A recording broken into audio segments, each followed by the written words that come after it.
Assalamualaikum warahmatullahi wabarakatuh. Al-Fatihah ala niyatil qabul wa tamami kulli sulam ma'mul wa iza salashan zahiran wa batinan wa ila hadratin Nabi sallallahu alaihi wasallam. Al-Fatihah. A'udzu billahi minasyaitonir rajim. Iyyaka na'budu wa iyyaka nasta'in ihdinas siratal mustaqim.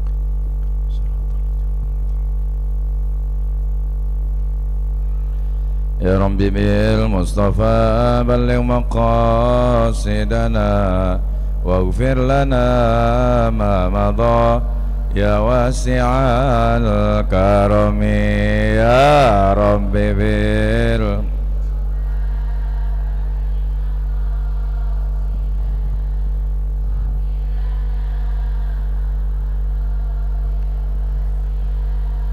Ya Rabbi hayyi lana min amrina rasyada faj'al ma'unatakal usna lana madada ya Rabbi bil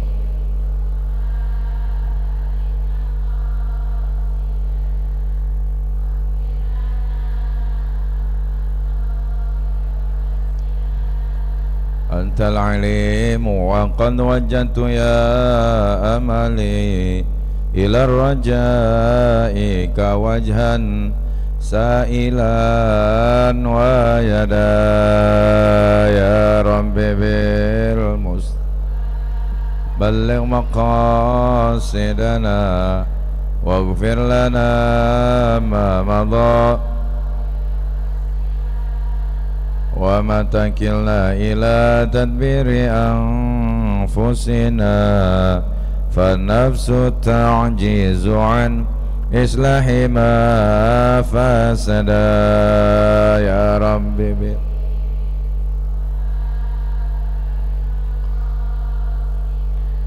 waghfir lana ma madha ila rajai thawabun anta ta'lamuhu faj'al thawabi dawa masitri li abada ya Rabbi balligh maqasidana waghfir lana ma madha Allahumma salli wa sallim wa barik alaih. Bismillah, alhamdulillah, wassalatu wassalamu ala rasulillah Muhammad ibn Abdillah wa ala alihi wa ashabi wa mawalah. La hawla wa la quwata illa billah. Bapak-bapak dan ibu-ibu, puji syukur kita panjatkan kehadirat Allah. Salawat salam semoga tercurah atas baginda Nabi besar Muhammad sallallahu alaihi wasallam serta keluarga dan para sahabatnya, dan mudah-mudahan kepada kita sekalian. Amin ya rabbal alamin. Kemarin pada kebagian dagingnya. Ada yang enggak? Sianan amat. Ya, Bapak Ibu sekalian, kalau kita, ini saya cerita, ada anak muda datang kepada Rasulullah. Anak muda ini ngelaporin bapaknya. Bapaknya suka ngambil uang di rumah anaknya, kagak pakai izin. Bapaknya suka ngambil makanan di rumah anaknya nggak pakai izin. Akhirnya bapaknya dilaporin sama anaknya kepada Rasulullah.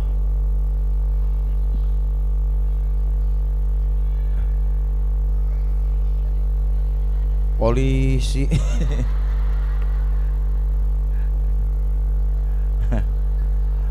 Dulu belum ada polisi, belum. Ya Rasul, bapak saya suka ngambil uang di rumah saya, suka ngambil harta milik saya tanpa memberitahukan kepada saya. suka ngambil makanan di rumah saya tanpa ngomong dulu sama saya. Saya minta bapak saya dihukum. Ada anak laporin bapaknya. Kata Rasulullah, kalau saya ngambil tindakan sekarang nggak fair, nggak adil.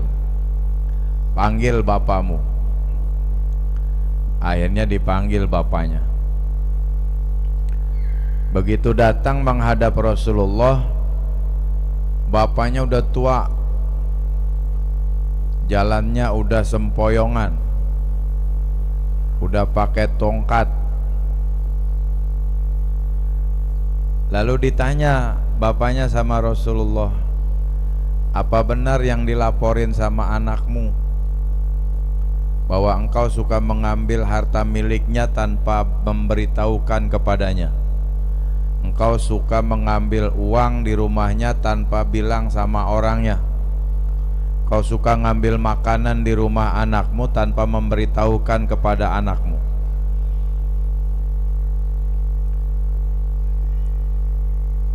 Nungguin ya.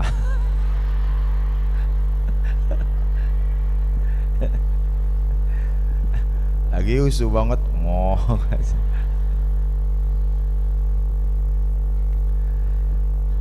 Apa jawab bapaknya? Kata bapaknya, benar ya Rasulullah. Ya Rasul, dulu saya yang kaya, anak saya yang susah. Dulu saya yang gagah, anak saya yang lemah. Dulu saya yang siapa-siapa, anak saya bukan siapa-siapa. Dulu saya yang hebat, anak saya yang kagak hebat. Waktu dia dilahirkan oleh ibunya, setelah dikandung selama 9 bulan, ketika dalam kandungan saya yang nyari duit buat ngasih makan ibunya biar anaknya di dalam kandungan tetap sehat. Begitu dia lahir, saya yang mencarikan uang untuk makan dirinya. Dia gede sedikit, saya yang mencarikan uang banting tulang, pulang pagi-pagi pulang malam untuk mencarikan makan untuk dirinya. Dia pengen sekolah, saya yang sekolahin.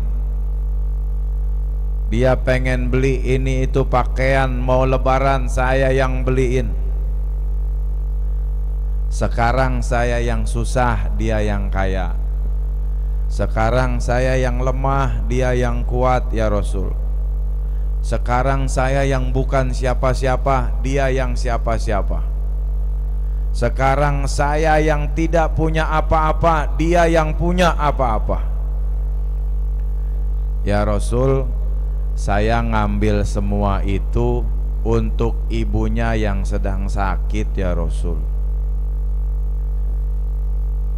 Jadi anaknya tidak mengurus ibunya, sementara bapaknya miskin, anaknya kaya.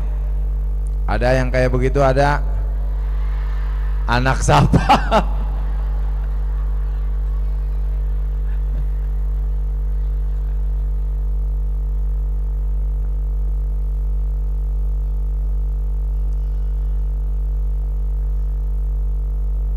Kekayaan si anak tadi beda. Orang tua yang banyak hartanya, maka orang tua tidak akan pernah ragu untuk memberikan harta kepada anaknya. Tapi ketika anak yang banyak duitnya, bagaimana tuh? Saya curhat.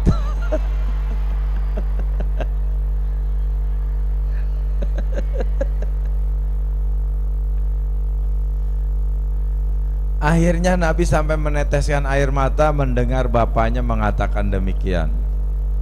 Sehingga kata Rasulullah, wahai anak muda, anta wa maluka li abika. Kamu dan juga hartamu itu milik bapakmu. Bapak Ibu sekalian, Inilah pengorbanan orang tua.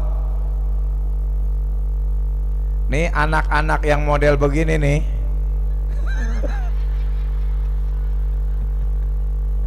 ini anak-anak bukan? Lah iya. Saya biar kata neneknya juga saya boleh manggil anak sih. Boleh nggak? Lah iya, anak emaknya. Pengorbanan orang tua terhadap anak itu tidak akan bisa terbayarkan dengan apapun. Kalau dulu ibu kita, bapak kita begitu berjuang buat kita, nggak ada yang dia takutin. Kalau anaknya lagi sakit, itu nggak pernah rasa takut si orang tua. Kita yang jadi orang tua sekarang ngerasain bagaimana ketika anak kita sakit. Boro-boro pengen makan anak kalau belum makan. Bener. Kalau pengen nyari obat itu ayahnya, orang tuanya, bapaknya, biar kata hujan gelap tengah malam, kalau memang diperlukan dia keluar, nggak dia belain hujan-hujanan. Yang penting dia dapat obat. Biar kata emaknya, kita nih orang tua lagi pada meriang kalau ngelihat anak sakit, kayaknya kita sehat. Kita paksa-paksain buat bela-belain anak. Itulah yang dilakukan oleh orang tua kita dulu.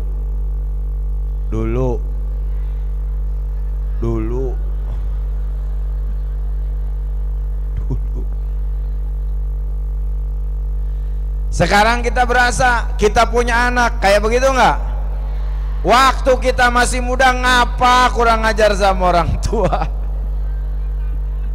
Kagak sadar. Jadi yang kemarin kita lakukan, kita dengar begitu banyak kisah-kisah tentang pengorbanan Nabi Ibrahim. Bukan hanya sebatas mengorbankan sapi doang, bukan sebatas mengorbankan kambing doang, akan tetapi bagaimana pengorbanan seorang ayah kepada anaknya, bagaimana pengorbanan seorang ibu kepada anaknya, dan juga bagaimana pengorbanan seorang anak terhadap orang tuanya. Ya bunayya inni ara fil manam anni azbahuka fanzur madza taro. Wahai anakku, ayah mendapatkan mimpi perintah dari Allah untuk menyembelih dirimu. Bagaimana pendapatmu? Tuh, kira-kira kalau bapak atau ibu orang tuanya nanya, saya mimpi disuruh motong leher kamu, bagaimana pendapatmu? Jawabannya bapak aja duluan.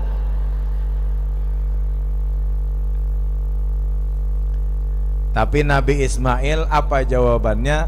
Ya abatif alma tu'mar satajiduni insyaallahu minas sobirin. Wahai ayahanda, lakukan, laksanakan apa yang Allah perintahkan kepadamu, maka insya Allah ayahanda akan mendapatkan hamba anakku sekarang menjadi orang-orang yang sabar. Pengorbanan ini dicontohkan oleh Nabi Ibrahim bukan hanya sebatas tadi, bukan hanya sebatas mengorbankan hewan kurban, akan tetapi bagaimana memberikan contoh kepada kita. Itulah pengorbanan orang tua, dan juga dibalas dengan pengorbanan seorang anak kepada orang tuanya. Jadi ada take and give, saling. Yang terjadi sekarang kan beda. Kalau dulu ada yang melaporkan orang tuanya kepada Rasulullah, sekarang ada nggak anak yang laporin bapaknya ke polisi?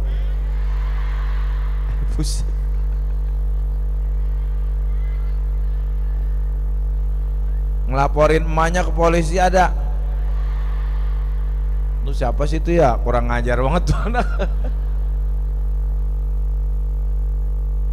Padahal satu tetes air susu ibu yang diminum oleh seorang anak itu tidak akan mungkin bisa terbalaskan oleh apapun. Maka pengorbanan ini menjadi contoh buat kita, ya. Kalau kemarin saya bilang, kalau yang punya rezeki, yang diberi kesempatan, yang punya kemampuan, mereka bisa melaksanakan ibadah haji. Yang ada di tanah air, kita berusaha untuk bisa melaksanakan ibadah kurban, insya. Jangan cuma pengen daging korbannya doang, tapi korbannya kagak ada di sini. Yang kayak begitu ada banyak.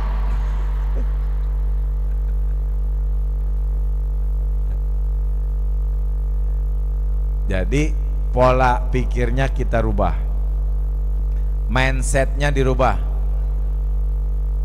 Tahun depan ada yang mau korban, insya. Nih saya ajarin, korban itu Bapak Ibu cukup 10.000 sehari. Kalau 10.000 sehari, sebulan jadi 300.000.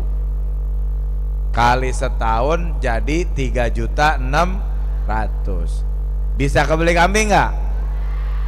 Kalau niat mah bisa dapet. Jadi dirubah mindsetnya.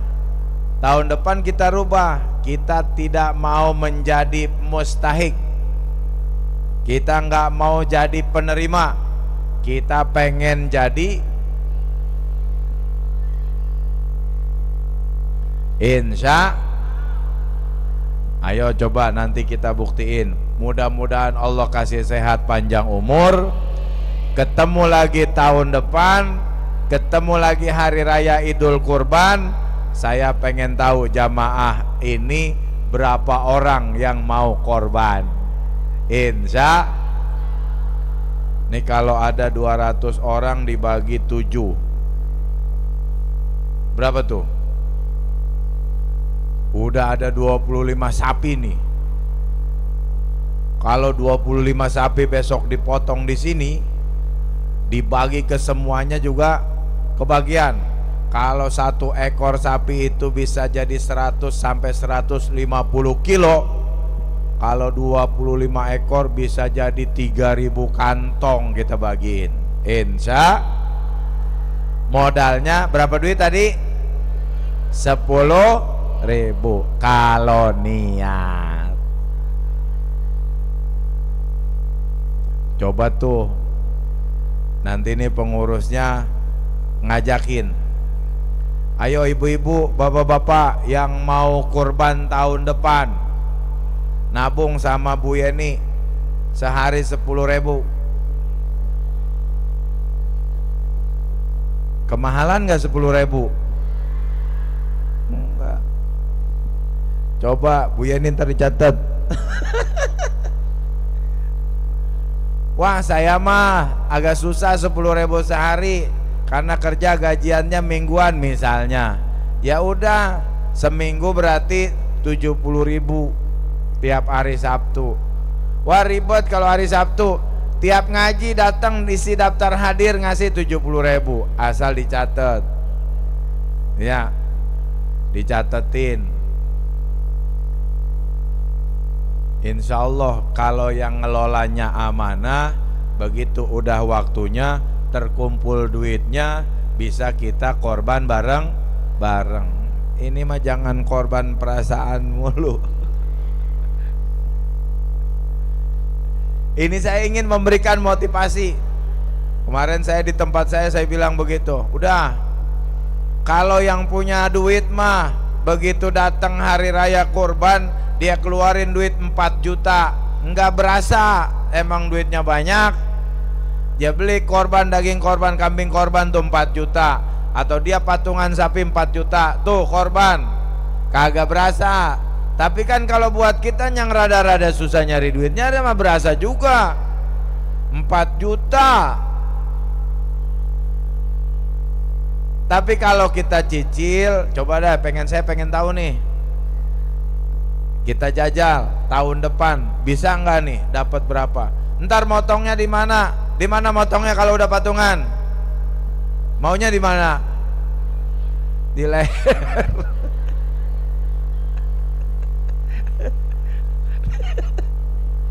Di leher sapi, jangan dikecil. Ya, diniatin. Insya Allah Allah kasih rezekinya. Kalau misalnya malas, waduh 10.000 naginnya ribet setiap hari 10.000. Ibu-ibu masukin kantong sehari 10.000. Begitu mau datang ke pengajian disetorin tuh 70.000. Wah saya mah ribet-ribet 70.000. Udah pokoknya tiap ngaji saya 100.000. Alhamdulillah. Setiap datang ke sini setor nih bendara 100.000. Tolong dicatat. Ibu pegang catatan sendiri, diparap sama pengelola. Nanti yang pengelola punya rekapannya diparap juga, biar sama-sama tahu. Begitu udah nyampe setahun, yang seminggu 100.000 dapat 10 bulan udah dapat 4 juta. Yang sehari 10.000, yang sehari 10.000, insya Allah begitu nyampe 1 tahun, belum 1 tahun juga udah cukup. Tinggal kita patungannya hitung berapa. Oh, patungannya hitung yang 3,5 juta aja, berarti yang udah dapat 4 juta 500.000-nya balikin. Kan lumayan tuh. Yang dapat 3.600.000 berarti yang 100.000-nya balikin. Coba bisa apa enggak? Bisa apa enggak? Bisa apa enggak? Buat tagih tahun depan. Iya Pak ya. Jadi kalau niat pengen bisa kurban dari jauh-jauh hari, ini mumpung masih hangat. Wah kalau gitu Selasa depan mulain, terserah. Dibikin rekapannya, dibikin bukunya masing-masing pegang. Ya, kan nggak berat tuh. Sehari 10.000 atau setiap ngaji ngasih duit 70.000 atau 100.000 setiap hadir di pengajian.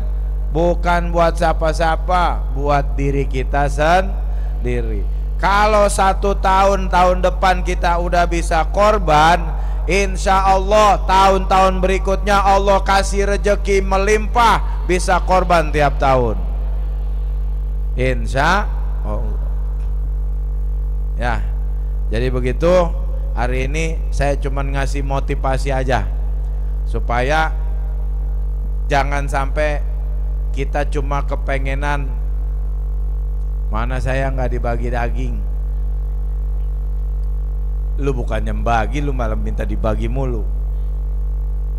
Sekali-kali ya, sebab kalau udah sekali, boleh ditanya, silahkan ditanya sama yang suka korban, yang suka beli hewan kurban setiap tahun.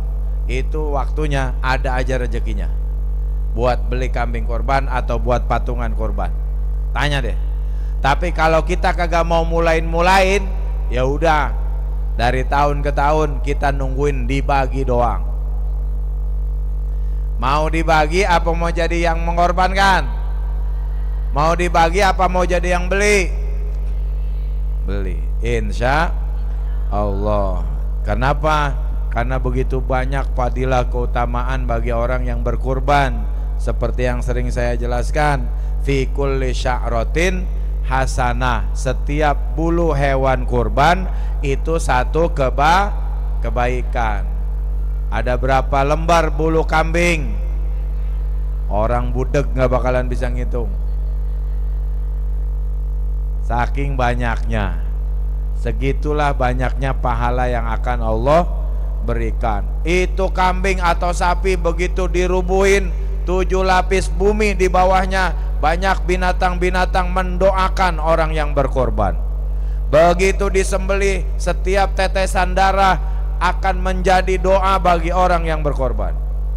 Dagingnya dibagiin kepada para mustahik. Setiap 1 suap daging korban yang dimakan akan menjadi pahala buat orang yang berkorban. Saking banyaknya pahala. Mau apa enggak? Mau apa enggak? Niatin ya.